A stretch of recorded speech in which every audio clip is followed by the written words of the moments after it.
اور کئی تجزیہ کاروں نے بھی یہ بات کی ہے کہ ہمیں ایک آل پارٹیز کانفرنس کی ضرورت ہے جس میں تمام سیاسی جماعتوں کے حوالے سے انہیں ایک بریفنگ دی جائے موجودہ صورتحال کے اوپر، کیونکہ ظاہری بات ہے ٹینشن ابھی ختم نہیں ہوئی ہے، ٹینشن ویسے ہی بارڈر ایریا جو ہے وہ بہت ٹینس ہے ابھی بھی.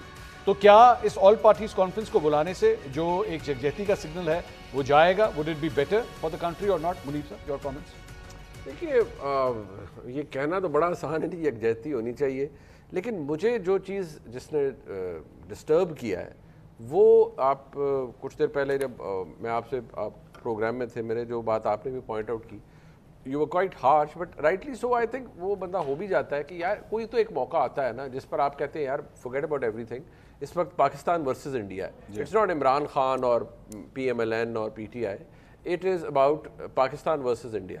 سو آپ کو ایک یونٹی کا پیغام دینا چاہیے جو as a matter of fact اگر آپ 2019 کی ایسکلیشن دیکھیں تو اس وقت کے لیڈر آف دی اپوزیشن نے دیا تھا. جی وہ شہباز شریف صاحب نے پارلیمنٹ میں کھڑے ہو کے کہا تھا وچ از اے میٹر آف ریکارڈ. انہوں نے کہا تھا کہ ان کو کیا نہیں تھی ڈفرینسز. اگر چلے معیار یہ ہے کہ جی مینڈیٹ جی ہمارا انہوں نے چوری کیا ہوا ہے، فیئر انف. 2018 کی بریفنگ میں لیکن خان صاحب نہیں آئے تھے، اس میں نہیں آئے تھے. خان صاحب اس میں نہیں آئے. میں نہیں آؤں گا، میں کیونکہ ہاتھ میں لانا، میں ان سے نہیں ہاتھ میں لاتا. یہ چور ڈکیت دار جو بھی تھا. سوال یہ ہے کہ اچھا وہ چوری والا مینڈیٹ ہے ان کے پاس، تو 2018 میں کون سا صحیح مینڈیٹ تھا؟ وہ بھی باجوہ صاحب والا مینڈیٹ تھا.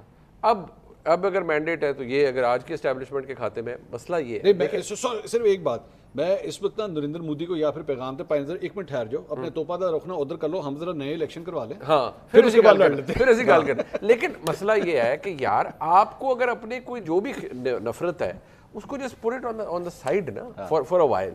آپ فی الحال تو ایک یونٹی کے ساتھ کتنا اچھا ہو کہ ایک لیڈر آف دی اپوزیشن بڑا دھڑلے دار عمر ایوب صاحب بہت اچھا بولتے ہیں. آپ کو چاہیے آپ انڈیا کو للکاریں پارلیمنٹ کے پلیٹ فارم سے، آپ کہیں ایسی کی تیسی. اس وقت یہ کوئی اس میں وہ کیا کہتے ہیں نا وہ ایک مثال ہے عجیب سے کہ دودھ بھی دیا اور مہنگنے ڈال کے دیا، وہ والا کام نہ کریں، کیویٹس نہ لگائیں. ایک یونیفائڈ بیان دیں کہ جی بالکل وی اسٹینڈ ٹوگیدر، ہم اپنی پاکستان کی فوج، پاکستان کی حکومت، ہم سارے اکٹھے ہیں and we will beat the hell out of you. جو بھی آپ نے کہنا آپ یہ باتیں کریں. Don't you think someone else monitors this? پھر جو یہ ڈویژن ہے اور یہ جو سب کچھ ہے اوپر سے پھر آج بھی آپ کا وہ جی کور کمیٹی کی ملاقات ہوئی اور فلانی کمیٹی کو، ملک کو ضرورت ہے ایک قابل اعتماد قیادت کی. ایز اف کے جی وہ سارے ریڈ جو جی خان صاحب نے باہر کھڑی ہے تو کرسی دبا دو. جو بم خان صاحب چلاتے ہیں نا وہ شہباز شریف نہیں چلاتا.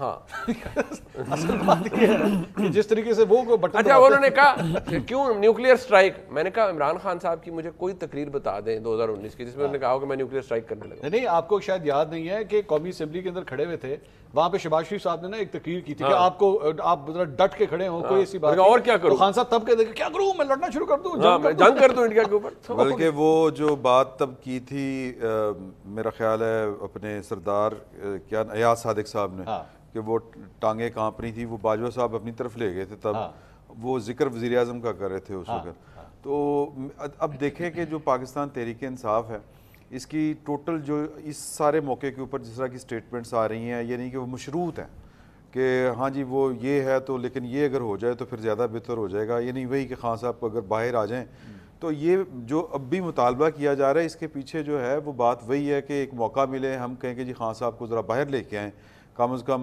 وہ ان کو اور کچھ نہیں. تو عمران صاحب بات یہ ہے کہ کبھی کبھار نا آپ کی تنقید میں مجھے وزن نظر آنا چاہیے. میں عمران صاحب کو دیکھوں اور میں کہوں یار میں کس چیز کے اوپر میں آپ کے ساتھ، عمران صاحب یہ آپ نے کالے رنگ کا کوٹ پہنا، کاش آپ اس کے ساتھ اگر سفید رنگ کی شرٹ پہنتے نا تو آپ زیادہ اچھے لگتے. مطلب میں نے بلا وجہ کچھ نہ کچھ تو نکالنا ہے. یہی ہو رہا ہے یہی ہو رہا ہے. اب میں آپ کو ایک اس کی مثال دوں گا کہ جب سے یہ والی پرابلم شروع ہوا ہے تو ان کا جو سوشل میڈیا وہ جس کو کبھی بھی خان صاحب نے ڈسون نہیں کیا، بلکہ ان کو جا کے ان کے لوگ کہتے ہیں کہ خان صاحب یہ ذرا کچھ زیادہ ہو رہا ہے اور اس سے اپنے آپ کو کم از کم یا ان کو شٹ اپ کال دیں یا انہیں کہیں کہ جی ان سے ہمارا کوئی تعلق نہیں. کبھی نہیں انہوں نے کہا، بلکہ اس کو یہ کہتے ہیں یہ تو ہماری اسٹرینتھ ہے اور وہ جو مکھی لڑائی لڑنا چاہتے ہیں اس کی وجہ سے ہی وہ یہ والی بات کرتے ہیں. وہ صنم جاوید صاحبہ کا جو پوڈ کاسٹ تھا وہ کوئی کاظمی سم تھنگ کے ساتھ، اس میں جو انہوں نے بات کی کہ اب یہ لڑے نہ جا کے، ہمیں تو بڑا مارتے تھے، یہ کرتے تھے وہ کرتے تھے، میرا تو بس چلے تو میں تو جنگ ہو ان کو پکڑاؤں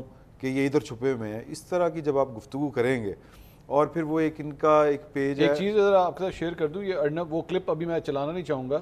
ارنب کے شو کے اندر ایک پولیٹیشین وہاں پہ بیٹھا ہوا تھا، آئی بلیو وہ بی جے پی کا تھا، مجھے اب یاد نہیں ہے. اس نے ارنب کے شو میں یہ بات بیٹھ کے کہی کہ میں پاکستان تحریک انصاف کے کارکنوں سے مخاطب ہوں. اس نے کہا میں آپ سے مخاطب ہوں کہ جب انڈین فوج حملہ کرے گی نا پاکستان پہ تو ہم آپ سے ایکسپیکٹ کرتے ہیں کہ آپ نے اٹھ کھڑے ہونا ہے اپنی فوج کے خلاف. اور یہ کہتے یہ کہا ہے, یہ اس نے کہا ہے. وہ ان کو سن کے دیکھ کے, ان کا سوشل میڈیا دیکھ کے ہی ان کا یہ خیال بنتا ہے نا, وہ یہ بات اس وجہ سے کرتے ہیں. تو